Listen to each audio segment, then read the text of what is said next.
నమస్తే అండి రాహుల్ రెడ్డి గారు. నమస్కారం స్వర గారు, బాగున్నాండి. బాగున్నానండి. మీరెలా ఉన్నారు? అంతరిక్షమేనండి. సార్ ఎవ్రీ ఎపిసోడ్‌కి ఇండియన్స్ అమెరికాలో ఎటువంటి ఇబ్బందులు ఎదుర్కొంటున్నారు, లేకపోతే ఎటువంటి సిట్యుయేషన్స్‌ని ఫేస్ చేయాల్సిన అవసరం ఉండింది అనేది చాలా క్లియర్‌గా తెలియజేస్తున్నారు. మొన్నటి వరకు అమెరికా వెళ్ళడం అనేది ఒక డ్రీమ్. ఖచ్చితంగా మా పిల్లలు అమెరికాలో ఉన్నారు అని ఇక్కడ తల్లిదండ్రులు సంతోషంగా ఉండేవారు. మేము అమెరికా సిటిజన్స్ అని చెప్పుకోవడం చాలా గర్వపడేవారు. బట్ ఇప్పుడున్న పరిస్థితులు చూస్తుంటుంటే అత్యంత భయంకరంగా కనిపిస్తున్నాయి. భయం గుప్పిట్లో బతకాల్సిన పరిస్థితి. అక్కడికి వెళ్ళినోళ్ళు రాలేరు. అక్కడ ఉండలేని పరిస్థితులు ఎవ్రీ సెకండ్‌కి చేంజ్ అయిపోతున్నాయి. మనం అవునండి. ప్రీవియస్ ఎపిసోడ్స్‌లో కూడా మాట్లాడుకున్నాం. సో, హ్మ్. ఇప్పుడు సాధారణంగా ఈ నోటీస్ టు అపియర్ అనేది ఎక్కువగా వింటున్నామండి. ఏంటి సార్ హ్మ్. అసలు ఇది నోటీస్ టు అపియర్ అంటే ఏంటి? ఈ మధ్యలో మొదలైందంటే అంటే నార్మల్‌గా ఎక్కువ క్రిమినల్ యాక్టివిటీస్ ఉన్నోళ్ళు, డ్రగ్ డీలర్స్ కానియండి, మేజర్ క్రైమ్ యాక్టివిటీస్ వాళ్ళకేందంటే హ్మ్. వాళ్ళకు నోటీస్ టు అపియర్ అని ఒక నోటీస్ వస్తది. అంటే మీరు కోర్ట్‌ల ఈ రోజు హాజరు కావాలి. Notice to appear deportation proceedings అని నోటీస్ టు అపియర్ అని వస్తది. ఈ మధ్యలో మనం ఎందుకు వింటున్నామంటే కొందరు H1B వోళ్ళు ఇదివరకేందంటే జాబ్ పోతే వాళ్ళకి 60 రోజులు టైం ఉంటదన్నట్టు. వేరే జాబ్ అని ఎత్తుకోవాలి. లేదా వేరే స్టేటస్ మూవ్ కావచ్చని. ఓకే. ఈ మధ్యలో ఏమైందంటే ఈ నోటీస్ టు అపియర్ అంటే ఒకవేళ జాబ్ పోంగానే వాళ్ళకు నోటీస్ వస్తుంది. ఏమని? అరే నాయనా నువ్వు కోర్టుకొచ్చి అపియర్‌గా ఎందుకంటే నువ్వు ఇల్లీగల్‌గా ఉన్నావు అని చెప్పి నోటీస్ వస్తుంది. అది ఈ మధ్యలోనే 2 వారాల నుంచే మొదలైందండి. ఈ 60 డేస్ లేదు ఇంకా టైము. లీగల్‌గా ఉన్నది వాళ్ళకు. ఇప్పుడు ఇమ్మిగ్రేషన్ రూల్ ప్రకారం 60 డే గ్రేస్ పీరియడ్ అని ఉందన్నట్టు. హా! అంటే అది పర్మిట్ చేయొచ్చా చేయొద్దా అనేది ఇమిగ్రేషన్ డిసైడ్ చేస్తుంది. నార్మల్ గా అందరికి కూడా గ్రేస్ పీరియడ్ ఆటోమేటిక్ గ్రాంట్ అయింది ఇప్పటి మటుకు. అయితే మరి ఇప్పుడు ఆ గ్రేస్ పీరియడ్ ను వాళ్ళు ఛాలెంజ్ చేస్తుండ్రా అన్నది ఇప్పుడు మాకు ఇంకా డెసిషన్స్ ఇంకా రాలేదు. ఎందుకంటే ఈ మధ్యలోనే నోటీస్ టు అపియర్ వచ్చింది. ఈ ఈ ఈ వారంలోనే పోతుంది కొందరు పిల్లలు ఎవరైతే నోటీస్ టు అపియర్ వచ్చిందో వాళ్ళకు పోయిన తర్వాత మాకు డెసిషన్ అన్నది ఏందని తెలుస్తుంది. ఏంది గవర్నమెంట్ పాలసీయా లేదంటే ఇది మిస్టేక్ లో వాళ్ళు పంపిస్తున్నారా అన్నది నాకు అర్థం కావట్లేదు. కాకపోతే రోజు రోజుకు నోటీస్ టు అపియర్ ఎవరికైతే వస్తున్నాయో పెరుగుతా పోతుంది. ఓకే. ఫర్ ఎగ్జాంపుల్ ఎవరైనా ఒక స్టూడెంట్‌కి నోటీస్ టు అపియర్ వచ్చింది అనుకోండి. మనం H1 కి టిపికల్ ఇప్పటి మటుకు వచ్చింది స్టూడెంట్స్ రాలేదు. H1 కి వచ్చింది. అందుకని స్టూడెంట్స్ కూడా రేపు వచ్చే రావచ్చు అవకాశాలు ఉన్నాయి. చెప్పలేదు. ఆ, ఉన్నాయి. వాళ్ళు ఉమ్, కోర్ట్ ముందుకు వెళ్లారు. వెళ్ళిన అవును. తర్వాత ఒకవేళ నెగెటివ్‌గా అక్కడ ఏమన్నా కనిపిస్తే ఈ ప్రొసీడింగ్స్ ఎట్లా ఉంటాయి? ఇప్పుడు వీళ్ళు పోయేది డిపోటేషన్ కోర్ట్స్ కండి. నోటీస్ టు అపియర్ అన్నది నార్మల్ కోర్టు అంటే నేను చెప్పిన నోటీస్ టు అపియర్ అన్నది నార్మల్ కోర్టు కాదు, డిపోటేషన్ ప్రొసీడింగ్స్ అన్నట్టు. అయితే ఈ నోటీస్ టు అపియర్ లో ఏమొస్తుంది అంటే ఫస్ట్ నోటీస్ లో అపియర్ లో ఏమొస్తుంది అంటే అరే నేను నువ్వు H1 మీద ఉన్నావు. జూలై 1 దాకా నీకు జాబ్ ఉంది. జూలై 1 లో నీకు జాబ్ పోయింది. జూలై 2 లో నీకు జాబ్ లేదు కాబట్టి నువ్వు ఇల్లీగల్ గా ఉంటావు. కాబట్టి నువ్వు కోర్టులో పోయి డిపోర్టేషన్ ప్రొసీడింగ్స్ ఇయర్కమని చెప్పి వాళ్ళకి నోటీస్ వస్తుంది. ఆడికి పోయిన తర్వాత అది టోటల్ హియరింగ్ లేదు అక్కడ. అంటే జడ్జి మొత్తం ఫుల్ హియరింగ్ ఉండదు అక్కడ. ఇమీడియట్ గా జడ్జిమెంట్ తీసుకుంటాడు. ఏమని జడ్జిమెంట్ తీసుకుంటాడు? ఇతను లీగల్ గా ఉన్నాడా లేడా. గ్రేస్ పీరియడ్ అన్నది ఆ జడ్జికి అర్థమైద్దా అర్థం కాదా అనేది మాకు తెలియదు. ఈ గ్రేస్ పీరియడ్ టెస్ట్ చేయలేదు మేము జడ్జిలతో ఇంతమాట. హ్మ్. అయితే అక్కడ పోయిన తర్వాత ఒకవేళ కనుక నెగటివ్ వచ్చిందంటే అతన్ని అక్కడనే డీటైన్ చేసి బొక్కలు వేసే ఛాన్స్ ఉంటుంది. చేసి మళ్ళా మళ్ళా 2 హియరింగ్స్ ఉంటాయి. ఒక హియరింగ్ ఏంటంటే బెయిల్ హియరింగ్ అని ఒకటి ఉంటుంది. మళ్ళీ ఒకటి ఫైనల్ హియరింగ్. మోస్ట్ ప్రాబబ్లీ మన వాళ్ళు ఏం క్రిమినల్ యాక్టివిటీస్ లో లేరు కాబట్టి వీళ్ళకి బెయిల్ వస్తుంది. కాకపోతే బెయిల్ రావడానికి ఎంత టైం పడుతుంది? మళ్ళా జడ్జి హియరింగ్ రావాలి. మళ్ళీ జడ్జి హియరింగ్ రావాలంటే 5 రోజులు అయిద్దా, 10 రోజులు అయిద్దా, 3 నెలలు అయిద్దా? ఈ 3 నెలలు వీడు చెప్పకూడదు ఇలాల్సిందే, శ్రీకృష్ణ జన్మస్థానం ఉండాల్సిందే. అది అన్యాయం కదా సార్ పాపం. అదే ఈ గవర్నమెంట్ అట్లా చేస్తుందండి, మా గవర్నమెంట్, ఈ ట్రంప్ గవర్నమెంట్. సో అది ఈ మధ్యలో కొత్తగా మొదలైంది. మాకు ఈ వీక్ నుంచి మాకు అర్థమైంది ఇది వాళ్ళ పాలసీ చేంజ్ చేసుకుంటారా అని. తల తిక్కుపోయి చేసినరా ఎట్లా చేసినారా మాకు అర్థం కావట్లేదు. ఫర్ ఎగ్జాంపుల్ ఎందుకంటే ఏదైనా స్టూడెంట్ కనుక జైలుకి వెళ్ళొచ్చారనుకోండి, ఆ రిమార్క్ అయితే వాళ్ళ కెరీర్ మీద పడతది కదా! వాళ్ళు ఏ తప్పు పడుతుందండి. చేయలేదు. ఏదో ఇంకోటి సిట్యుయేషన్ జాబ్ అవును, పోయింది. అవును, అన్‌ఫార్చునేట్‌లీ వాళ్ళు జైల్‌లో అవును. పెట్టడం అనేది అత్యంత బాధాకరం అండ్ అన్యాయం జైలు కదా! ఒకటి జైలు ఒకటండి. ఇంకోటి ఈ డిపోర్టేషన్ ప్రొసీడింగ్స్ పోతేనే ఇక ప్రతిసారి తను చెప్పాలన్నట్టు ఎక్కడ పోయినా కూడా నన్ను డిపోర్టేషన్ ప్రొసీడింగ్ లో పెట్టిండ్రు, నేను డిపోర్టేషన్ ప్రొసీడింగ్స్ ఉన్నాయి, ప్రతి దాన్ని వాళ్ళు స్క్రూటనైజ్ చేస్తారు. ఒకవేళ కనుక ఇప్పుడు H1 మీద ఉన్నది, జాబ్ పోయింది, నోటీస్ ఆఫ్ అపియర్ అయింది, నోటీస్ ఆఫ్ అపియర్, అరే నాయన నేను ఇండియాకి వెళ్ళిపోతా, దాన్ని వాలంటరీ డిపార్చర్ అన్నట్టు. అప్పుడు కనుక జడ్జి అప్పటికప్పుడు లేదా అంటే అక్కడ ప్రాసిక్యూటర్ కనుక యాక్సెప్ట్ చేసి పోయినా కూడా ఇతను వాలంటరీ డిపార్చర్ తీసుకొని మళ్ళీ ఇండియాకి వచ్చి మళ్ళీ H1 కానీ H4 కానీ వేరే వీసా తీసుకొని కానీ వెనకకి రావాల్సి వస్తుంది. అయినా కూడా ప్రతి ఒక్క దగ్గర ఇతను స్టేట్మెంట్ ఇవ్వాలన్నట్టు, నువ్వు డిపోర్టేషన్ ప్రొసీడింగ్, నేను డిపోర్టేషన్ ప్రొసీడింగ్ పోయినా, నేను డిపోర్టేషన్ ప్రొసీడింగ్ పోయినా అని చెప్పి ఎక్కడ కూడా చెప్పుకోవాల్సి వస్తుంది. జైలు అన్నది పడదా ఇప్పుడైతే మాకు అర్థం కావట్లేదు. పడ్డా బెయిల్ చేయడానికి ఎంత టైం పడుతుంది? ఈ మొత్తం పాలసీ వీళ్ళు పాలసీ చేంజ్ చేసినట్టు అర్థమవుతుంది, కానీ ఎంత ఎక్స్టెంట్ గా వీళ్ళు పోతారు అన్నది మాకు ఇప్పుడు అర్థం కావట్లేదు. ఈ ముందు వచ్చే వారాల్లో 1-2 వారాల్లో అర్థమైంది. ఈ రోజు July 8th, ఇంకొక 2-3 వారాలు July 16th, July 20th దాకా కొంత క్లారిటీ వచ్చే ఛాన్స్ ఉంటుంది నాకు. ఇప్పుడు ఈ డిపోర్టేషన్ గురించి మాట్లాడుకుంటున్నాం కదా సార్, ఈ డిపోర్టేషన్ అంటే ఏంటి? ఇప్పుడు నేను ఇంతకుముందు చెప్పిన కదండి, నోటీస్ టు అపియర్ అంటే నువ్వు ఇల్లీగల్ గా ఉన్నారు స్వర్ణ గారు, మీరు ఈ కంట్రీలో ఇల్లీగల్ ఉన్నారు, నోటీస్ వస్తుంది, మీరు జడ్జి దగ్గర పోతారు. జడ్జి దగ్గర పోయిన తర్వాత మీకు అక్కడికే బెయిల్ ఇవ్వచ్చు, లేదా అంటే తర్వాత బెయిల్ ఇవ్వడానికి హియరింగ్ ఉంటుంది. ఆ తర్వాత మాస్టర్ క్యాలెండర్ హియరింగ్, అది ఒక ఏడాదిన్నర పడుతుంది. ఈ లోపల ఏంటంటే వాలంటరీ డిపార్చర్, నార్మల్ గా మేము బెయిల్ హియరింగ్ పోయినప్పుడు ఏం చేస్తానంటే వాలంటరీ డిపార్చర్ తీసుకుంటాం. అరే నాయన 7.5 దాకా ఏమి ఇక్కడ ఉండదు, ఓ పని చేద్దాం, మేము యాక్సెప్ట్ చేస్తాం, ఈమె ఇండియాకి పోద్ది వాలంటరీ డిపార్చర్ తీసుకొని అని చెప్పి ఒక ప్రొవిజన్ పెట్టి, దాన్ని గనక ఒకవేళ గనక ప్రాసిక్యూటర్ యాక్సెప్ట్ చేస్తే, నార్మల్ గా వీళ్ళ మీద ఎటువంటి క్రిమినల్ కేసులు లేవు కాబట్టి ఇటువంటి వాటి ప్రాసిక్యూటర్ యాక్సెప్ట్ చేసిన తర్వాత వాలంటరీ డిపార్చర్ తీసుకొని మిమ్మల్ని మళ్ళీ తీసుకొచ్చి మీరు ఇండియాలో తీసుకొచ్చి మళ్ళీ కాన్సులేట్ పోయి ఓ స్వర్ణ గారు ఇండియాకి వచ్చారు, కాన్సులేట్ రిపోర్ట్ చేసిన అని చెప్తే అప్పుడు మనకు మీకు ఇంకోటి ఫేవరబుల్ డెసిషన్ వస్తుంది. ఫేవరబుల్ అంటే ఫేవరబుల్ ఏం కాదు, ఆ తర్వాత ఏంటంటే మళ్ళీ మీరు వీసా అప్లై చేసుకోవచ్చు అన్నట్టు. మీరు వాలంటీర్గా డిపార్చర్ తీసుకొని మీ పైసలు పెట్టి మీ ఫ్లైట్ టికెట్ తీసుకొని మీరు వచ్చారు కాబట్టి మీరు మళ్ళా అప్లై చేసుకోవడానికి ఛాన్స్ ఉంటుంది. కాకపోతే స్వర్ణ గారు, నేను 30 ఏళ్ళ నుంచి ప్రాక్టీస్ చేస్తున్నాను, 1995 నుంచి ప్రాక్టీస్ చేస్తున్నాండి. ఇటువంటి అన్ని కూడా డ్రగ్ డీలర్స్ కానివ్వండి, మేజర్ క్రిమినల్ యాక్టివిటీస్ కానీ ఏదైనా ఫ్రాడ్ చేసిన వాళ్ళ మీదకి ఇటువంటి నోటీస్ టు అపియర్ వచ్చేదండి. మన నార్మల్ గా జాబ్ పోయిన వాళ్ళు కానివ్వండి, తర్వాత స్టూడెంట్ వీసా మీద స్టేటస్ వయలేషన్, కాలేజ్ పోకుండా వాళ్ళకి ఏదో జ్వరం వచ్చు, తర్వాత యాక్సిడెంట్ అయ్యేదో కాలేజ్ పోకుండా వారం రోజులు 10 రోజులు కాలేజ్ పోయిన వాళ్ళు ఎవరికి కూడా నేను ఇంత మటుకు నోటీస్ టు అపియర్ అన్నది చూడలేదు. కానీ ఈ 2 వారాల నుంచి ఇవి మొదలైనవి. ఇవి ప్రాసెస్ మనం ఇప్పుడు ఎట్లుంటదంటే, ఒక పందితోటి కొట్లాడినాం అనుకోండి, మీరు గెలవచ్చు, గెలిస్తే లాభం ఏంది? ఎందుకంటే యూ విల్ బికమ్ అగ్లీ. పందితోడు కొట్లాడినప్పుడు మీరు యూ విల్ గెట్ అగ్లీ. ఈ నోటీస్ టు అపియర్ అయినప్పుడు ఇది పందితోడు కొట్లాడినట్టే, ఎందుకంటే మీరు గెలవచ్చు దీంట్లో, కానీ మీరు అయ్యే చండాలం అయ్యే పరిస్థితి చాలా ఉంటుంది ఇందులో. కంపల్సరీ అవుతారు, ఇక డౌట్ లేదన్నా. పందితోడు కొట్లాడినప్పుడు మీరు కంపల్సరీ గలీజ్ అవుతారు మీరు. ఆ టైప్ లో ఏమైందంటే, ఈ నోటీస్ టు అపియర్ లో మనం గెలిచినా కూడా ఓడిపోయినా కూడా మనం ఓడిపోయినట్టు లెక్కే. ఎందుకంటే ఒకవేళ ఈ నోటీస్ టు అపియర్ పోయి ప్రాసిక్యూటర్ దగ్గర పోయి, అరే నాయన నువ్వు ఎందుకు చేస్తానవరా, ఇది డిస్మిస్ చేసినా కూడా ఇది మన హిస్టరీలో మొత్తం ఉంటది. అంతవరకు వెళ్ళాము అని అంటే అది మన లైఫ్ టైం లో ప్రతి దాంట్లో క్యారీ చేయాల్సి వస్తుంది. ప్రతి ఒక్క దగ్గర మీకు ఎక్స్ట్రా స్క్రూటినీ ఉంటుంది. మళ్ళీ వీసా స్టాంపింగ్ పోయినప్పుడు వాళ్ళ దగ్గర మొత్తం స్క్రూటినీ చేయాల్సి వస్తుంది.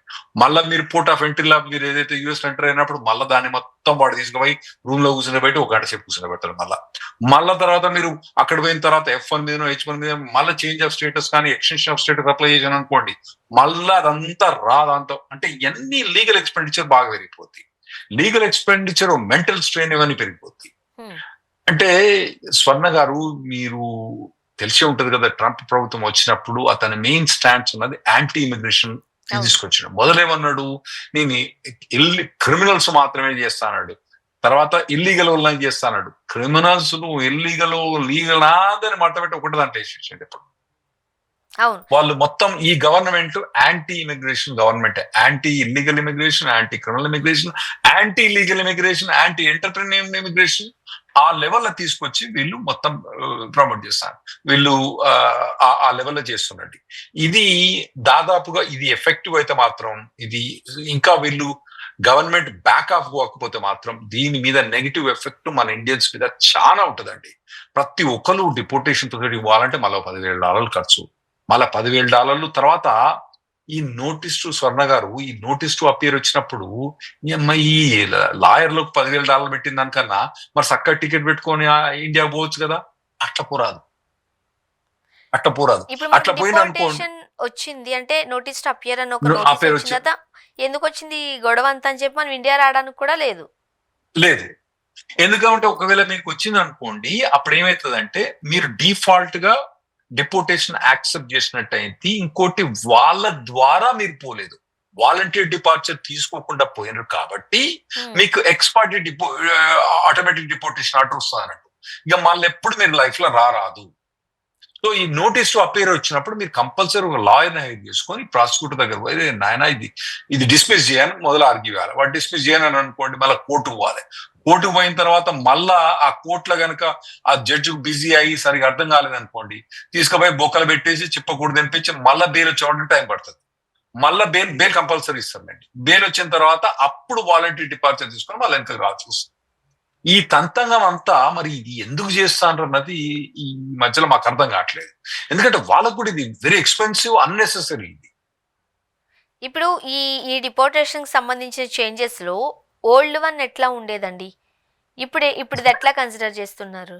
ఓల్డ్ వన్ లేనే లేదు, నేను చూడలేదు 30 ఏళ్ళ నోటీస్ అపేర్ చూడలేదు. ఏమైనా ఎటువంటి వాళ్ళు చూసామంటే డ్రగ్ డీలర్స్ ఉంటారు, వాడు ఎక్కడ వాడు డ్రగ్ తీసుకోవడం కాదు, డ్రగ్ అమ్మడం మొదలు పెట్టిండు. ఒకడైతే వాడు పిల్లోడు స్టూడెంట్ వీసా పోయి వాడు రూమ్ లో పెట్టుకుని అన్ని డ్రగ్లు అన్ని అమ్మడం మొదలు పెట్టిండు. వచ్చి పోలీస్ చాప కొట్టింది, వాడికి నోటీస్ పేరు వచ్చింది. అటువంటి వాళ్ళకి వస్తుంది, వాడు పోలీస్ అరెస్ట్ చేసినప్పుడు వానికి నోటీస్ పేరు వచ్చింది అన్నట్టు. పట్టుకొని నా దగ్గరకు వచ్చింది నోటీస్ పేరు. అటువంటి వాళ్ళకి తప్పితే స్టూడెంట్ వీసా ఏదైనా చిన్న చిన్న వైలేషన్ కానివ్వండి, జాబ్ పోతే 60 days లో కానివ్వండి, జాబ్ పోతే 6 నెలల తర్వాత కాదు, జాబ్ పోతే 7 ఏళ్ళ తర్వాత కూడా ఎప్పుడు కూడా మీరు నోటీస్ పేరు రాలేదు, ఎప్పుడు కూడా ఏం లేదు. మేము కొద్దిగా ఎప్పుడన్నా ఏదైనా కొద్దిగా అన్లాఫుల్ అయిపోయి ఇల్లీగల్ గా అయిపోయిన తర్వాత కూడా మేము చేంజ్ ఆఫ్ స్టేటస్ కు నాన్ ప్రొటెక్ట్, అంటే నేను అవుట్ ఆఫ్ స్టేటస్ అయిపోయినా నన్ను ఎక్స్క్యూజ్ చేయండి బాబు అని మేము ఎన్నోసార్లు చాలా మందికి అప్లై చేసినప్పుడు కూడా మాకు ఎవ్వరికి కూడా 30 ఏళ్ళలో నేను ఎప్పుడు కూడా, నేను జూన్ ఎండింగ్ మటుకు జూన్ 2025 అంటే నేను మే 1995 లాయర్ అయిన తర్వాత మే 2025 ఇక్కడ 30 ఏళ్ళలో నేను ఎప్పుడు కూడా ఇటువంటి చూడలేదు. అంటే ఓన్లీ ఎంతో మంది మీరు 30 years లో ఎంతో మంది చాలా మంది అవుట్ ఆఫ్ స్టేటస్, కొందరు ఇల్లీగల్ గా యాక్సిడెంట్లు అయిపోతారు, కొన్ని వేరే పరిస్థితులు అయిపోతారు. వాళ్ళకి ఎవ్వరికి కూడా నేను ఇంత మటుకు ఒక 20,000 మందికి ఎవరికి కూడా నేను డిపోర్టేషన్ నోటీస్ టు అపేర్ కానీ డిపోర్టేషన్ ఆర్డర్స్ ఎటువంటి వాళ్ళకి చూసినా అంటే హార్డ్ కోర్ క్రిమినల్స్ కానివ్వండి, వాళ్ళు ఫ్రాడ్లెంట్ కేసెస్ ఫైల్ చేస్తారు, దొంగ కేసులు, మ్యారేజ్ చేయకుండా మ్యారేజ్ చేసినట్టుగా ఫైల్ చేసిన వాళ్ళకి మాత్రం నోటీస్ టు అపేర్ చూసినట్టు తప్పితే నార్మల్ గా టామ్ డిక్ అండ్ హ్యారీ మన లాంటి వాళ్ళకి ఎవరికి కూడా డిపోర్టేషన్ ఆర్డర్ చూడలేదు. ఇవి ఓన్లీ ఈ రెండు వారాల నుంచే మొదలైంది. ఎందువల్ల అంటారు ఈ చేంజెస్ ఎందుకు తీసుకొచ్చారు అనుకోవాలి? ట్రంప్, మీకు మా దగ్గర జోకర్ కార్డ్ అనేది ట్రంప్ కార్డ్ అంటారు. ట్రంప్ యాంటీ ఇమిగ్రేషన్ పాలసీస్ తోటి వచ్చింది కాబట్టి ఇతని అడ్వైజర్ అన్నట్టు స్టీవెన్ మిల్లర్ అతను జాతి అహంకారి.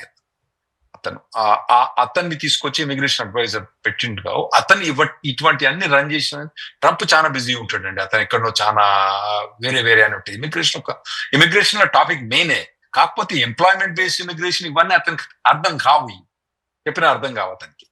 ఇవన్నీ స్టీవెన్ మిల్లర్ అని ఇమిగ్రేషన్ అడ్వైజర్ ఉన్నట్టు అతను చేసే టాక్టిక్స్ ఇవన్నీ. అతనికి H1B అంటే ఇష్టం లేదు, అతనికి OPT అంటే ఇష్టం లేదు, అతనికి స్టెమ్ ఎక్స్టెన్షన్ అంటే ఇష్టం లేదు, ఇంతమంది స్టూడెంట్స్ అమెరికా రావడం ఇష్టం లేదు. వీళ్ళు ఇంతమంది ఇన్నోవేషన్ చేసే వాళ్ళు ఏమంటారు, ఈ ఇన్నోవేషన్ అని గవర్నమెంట్ బెనిఫిట్ ద్వారా చేసినట్టు. అరే వాళ్ళు తెలివితోటి చేసిన యాక్సెప్ట్ చేయరు వాళ్ళు. అటువంటి గవర్నమెంట్ యాంటీ ఇమిగ్రేషన్ గవర్నమెంట్ వచ్చింది కాబట్టి ఇటువంటి అన్ని జరుగుతున్నాయండి. ఇప్పుడు మీరు అన్నట్టుగా ఈ 2 weeks నుంచే ఇటువంటి సిచ్యువేషన్స్ చూస్తున్నాము. సో వాళ్ళకి అర్థం కాని పరిస్థితి, మన ఇండియన్స్ కి అక్కడ ఏం జరుగుతుందో అర్థం కాని పరిస్థితులు.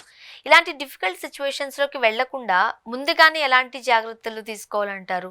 ఆ ప్రివెన్షన్స్ ఏంటి?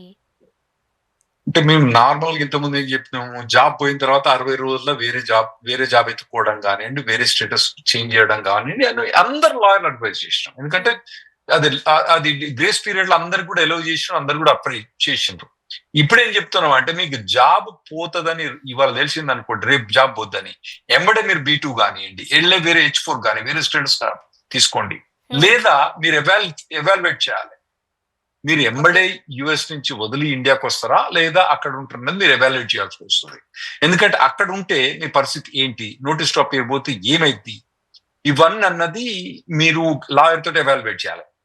ఈ ఎవాల్యుయేషన్ కూడా నేను ఇప్పటికిప్పుడు మీరు చెప్పమంటే నేను చెప్పలేను.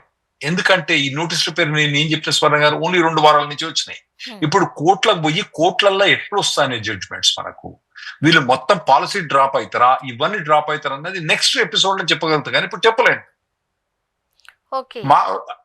ఇవన్నీ మాకు యూట్యూబ్ ఛానల్ ఉంది. మా యూట్యూబ్ ఛానల్ మా ఇమిగ్రేషన్ లాయర్ల మాది నెంబర్ 1 యూట్యూబ్ ఛానల్ సబ్స్క్రైబర్స్. కానీ మాకు దాదాపుగా 30-40 వేల మంది ఎవ్రీ వీక్ వచ్చి ఫాలో అవుతారంట అన్నట్టు. మాకు ఫీడ్బ్యాక్ కూడా బాగా వస్తా ఉంటుంది ఈ కేసులో. ఫస్ట్ నేను విన్నప్పుడు మాకు డైలీ ఫ్రీ కాన్ఫరెన్స్ కాల్ ఉంది. ఎవరైనా అటెండ్ కావాలంటే RN Law Group పోయి ఎవ్రీ డే 13 సంవత్సరాల నుంచి మేము ప్రతి రోజు ½ an hour ఫ్రీ కన్సల్టేషన్. అంటే దాదాపు 50 మంది వస్తారు, 30-40 మంది దాకా మేము ఆన్సర్ చేస్తాం, మీరు అక్కడ రావచ్చు. అయితే ఇటువంటి ఫ్రీ కాన్ఫరెన్స్ కాల్ లో చాలా మంది వచ్చి చెప్తారు, మా కజిన్ కి ఇది అయింది, అది చాలా రూమర్స్ ఉంటాయండి అవన్నీ. అయితే ఇతను ఫస్ట్ వచ్చినప్పుడు ఏమన్నా ఆడ్ వచ్చింది అనుకోండి, మేమేం చెప్తామంటే అరే నాయన నీకు ఫ్రీ కన్సల్టేషన్ ఇస్తాం, నాకు ఏమైంది చెప్పు అని మొత్తం డాక్యుమెంట్ రిపోర్ట్స్ అన్ని తీసుకొని చూస్తాం అన్నట్టు. ఎందుకంటే కొత్తది కదా మాకు. అట్లా ఒకతను వచ్చి చెప్పినట్టు నేనేమనుకున్నా, ఇదంతా ఎవరో ఫ్రాడ్స్టర్స్ చేసి ఉంటారు, ఇమిగ్రేషన్ అటువంటి ఇప్పుడు నోటీస్ స్టాప్ ఎప్పుడు ఇవ్వదు, వీడేం మాట్లాడుతాడో వీనికే తెలియదు, వాడు ఎవడో ఫ్రాడ్స్టర్ ఏదో పంపించండి అని నేను అనుకున్నా మొదలు. ఆ డాక్యుమెంట్ ఆయన చూసిన తర్వాత నిజం తెలిసినది. అది ఫస్ట్ ఇన్సిడెంట్. ఆ తర్వాత ఎంబటే ఇంకో ఆ ఇన్సిడెంట్ కాగా మేము పబ్లిష్ చేస్తాం,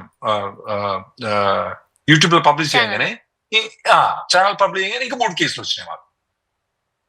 సో ఇది పెరుగుతా పోతున్నది. ఇది కనుక మనకైతే మన ఇండియన్స్ మాత్రం వర్స్ట్ ఎఫెక్ట్ అవుతాయి. ఎందుకంటే మీకు జాబ్ పోతుంది. ఇంకోటి ఏంటంటే యుఎస్ లా జాబ్ పోయినప్పుడు మీకు వచ్చి స్వర్ణ గారు మీ జాబ్ తీసేస్తాను 1 రోజులు అని చెప్పినప్పుడు మా దగ్గర ఎట్లా చెప్తుంది తెలుసా, మీ దగ్గరకు వచ్చి పోలీసు వాడు పక్కన కూర్చుంటాడు, పక్కన కూర్చొని స్వర్ణ గారు మీరు ఇప్పటికిప్పుడు బయటికి వెళ్ళిపోవాలి అంతే. అట్లా లే ఆఫ్ ఉంటుంది. అది పాలసీ అక్కడ. అట్లా చేయాల్సి వస్తుంది కంపెనీస్ కొందరు. ఎందుకంటే కొందరు ఏమైతారంటే ఇమోషనల్ గా ఫీల్ అయ్యి అక్కడ ఉన్నాయన్ని డిస్ట్రాయ్ చేస్తారు కొందరు ఎంప్లాయీస్. ఎందుకు నేను ఇంత మంచి పని చేసిన, నా అంత మొగోడు ఇక ప్రపంచంలో ఎవడు లేడు, నన్ను ఇట్లా ఫైర్ చేస్తాను డిస్ట్రాయ్ చేసే వాళ్ళు ఉంటున్నట్టు. అందుకోసం కొన్ని కంపెనీ పాలసీ ఏంటంటే అక్కడనే పోలీసు వాడు పెట్టుకొని ఏం లేదు వాడు ఏమంటాడు, ఆయన నీ సామాన్లు తీసుకుని వెళ్ళిపో అని చెప్తాడు అంతే. ఏమన్నాడు ఎస్కాట్ ఉంటే వెళ్ళిపోతాడు. అట్లా అయిన తర్వాత మీరు ఎంబడే డిపోజిషన్ ఆర్డర్ వచ్చింది అనుకోండి, మీకు టైం ఉండదు. ఆన మట్టుకు ఒక 50%, 70% మటుకు మీకు నోటీస్ ఒక వారం రోజుల్లో 15 రోజుల్లో మీకు పోతానే. అటువంటి వాళ్ళు కొద్దిగా ప్రికాషనరీ స్టెప్ తీసుకోవచ్చు.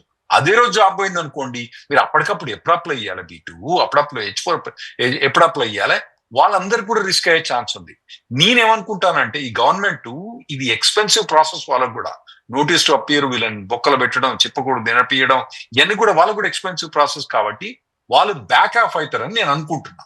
ఇవన్నీ ఏం చేస్తాం, మేము ఆల్రెడీ అమెరికన్ ఇమిగ్రేషన్ లాయర్స్ ద్వారా మేము ఇమిగ్రేషన్ అప్రోచ్ అయినా, ఏంద్ర నాయన మీ పాలసీ ఏంటి, ఎందుకు చేస్తాను ఇట్లా అన్నది ఇంకా మాకు రెస్పాన్స్ రాలే. మాకు అవుతారు అనుకుంటాను, బ్యాక్ ఆఫ్ అవుతారు అనుకుంటాను. ఒకవేళ కాకపోతే మాత్రం ఇది దీనికి ప్రివెంటివ్ మెజర్ ఏం చేయాలంటే, జాబ్ పోతుందని తెలిసిన ఎంబటే మీరు ఇమీడియట్ గా B2 కానివ్వండి, B2 ఎంబటే ఆన్లైన్ లో అప్లై చేసుకోవచ్చు, H4 గానీ అప్లై చేసుకోవచ్చు.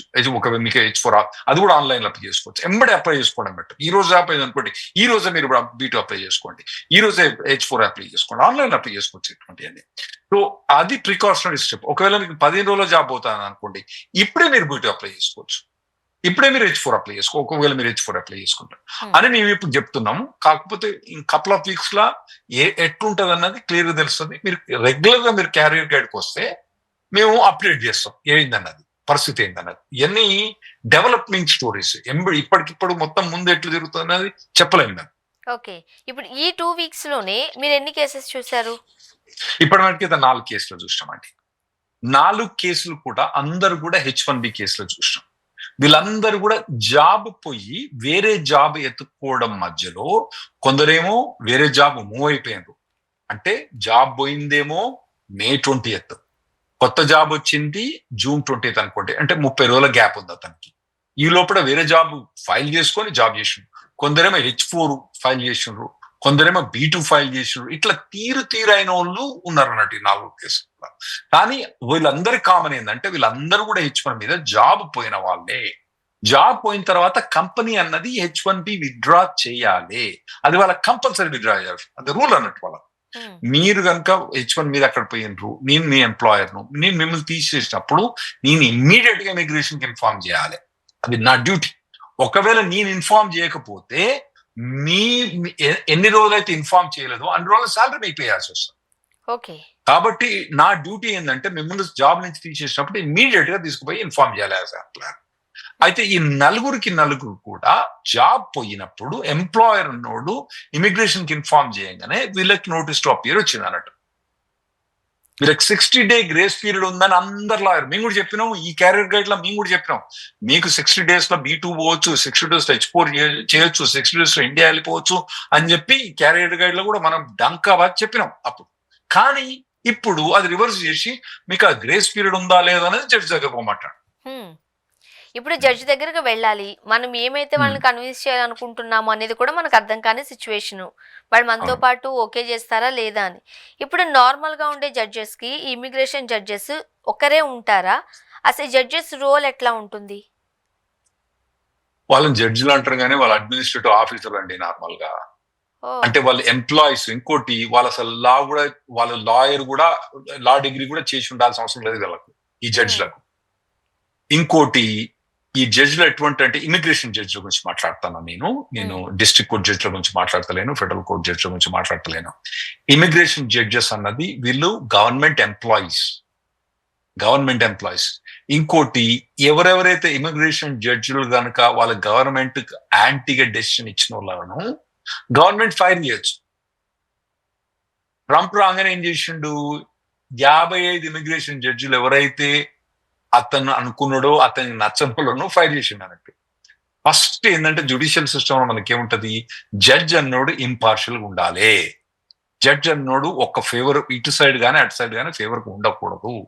కానీ కత్తి పెట్టుకుని ఇట్లా అనుకోండి, వాడు జడ్జి ఏమవుతాడు? సో వీళ్ళు ఈ జడ్జి అని పేరు చెప్పడం తప్పితే వీళ్ళు యాక్చువల్ గా ఇమిగ్రేషన్ ఆఫీసర్సే.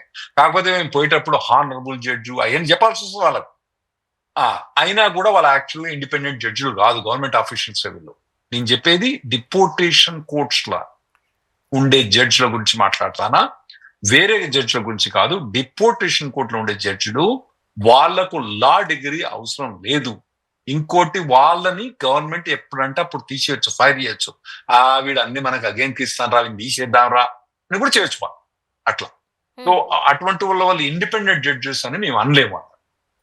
సో వాళ్ళు ఇప్పుడు డిపోర్టేషన్ కోర్టులో పోయినప్పుడు వాళ్ళు ఎట్లా బిహేవ్ చేస్తున్నారో నాకు అర్థం కావట్లేదు. ఇప్పుడు వీళ్ళు మరి ఆ గ్రేస్ పీరియడ్ ఉందని యాక్సెప్ట్ చేస్తారా? ఆ గ్రేస్ పీరియడ్ కాబట్టి గ్రేస్ పీరియడ్ మా ఇష్టం, మేము ఇస్తాము ఇయ్యము, ఈ లోపల నువ్వు కృష్ణ జన్మస్థానం పోయి చెప్పకూడదు నువ్వు బెయిల్ ఇచ్చేదాకా. మరి బెయిల్ ఎప్పుడు ఇమీడియట్ గ్రాంట్ చేస్తాడా, తర్వాత 2 నెలలకు 3 నెలలు పోజ్ చేస్తాడా?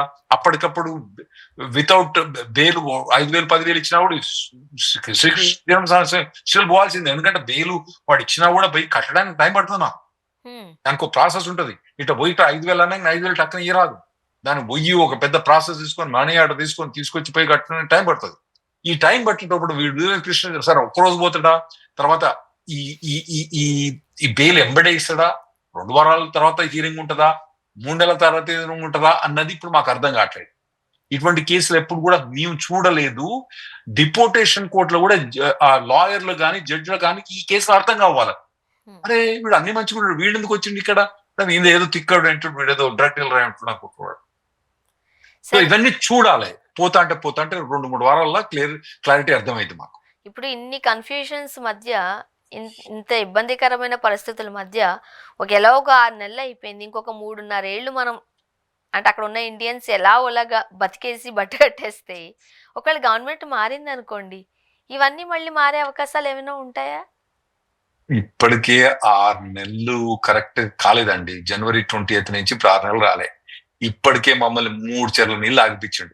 ఎవరినైనా నన్నే తాగిపించాడు. ఇక మిగతా వాళ్ళందరినీ కూడా 3 చెర్ల, ప్రతి ఒక్కరు 3 చెర్ల నీళ్ళు ఆగిపించాడు. ఇంకా 3.5 ఏండ్లు వామ్మో. అయితే దీనికి కూడా ఒక రెజల్యూషన్ ఉందండి. ట్రంప్ అడ్మినిస్ట్రేషన్ దీన్ని ట్రంప్ 2.0 అంటారు. ట్రంప్ 1.0 వచ్చినప్పుడు కూడా ఇంత అగ్రెసివ్ కాకుండా కూడా చాలా అగ్రెసివ్ గానే పోయిండు. అయితే అప్పుడు మాకు ఇవన్నీ ఏంటంటే అంతకుముందు దాకా మేము కోర్టులు ఎప్పుడు చూడలేదు. ఏది ఫెడరల్ కోర్ట్స్ చూడలేదు, ఫెడరల్ కోర్టు పోలే, నేనైతే పోలేదు. నేను ఎన్ని నుంచి ప్రాక్టీస్ చేసిన ట్రంప్ అడ్మినిస్ట్రేషన్ అప్పుడు వచ్చినప్పుడు 2016 లో వచ్చినప్పుడు నేను అప్పటికే దాదాపు 20 ఏళ్ళ పైన ఎక్స్పీరియన్స్ ఉంది నాకు.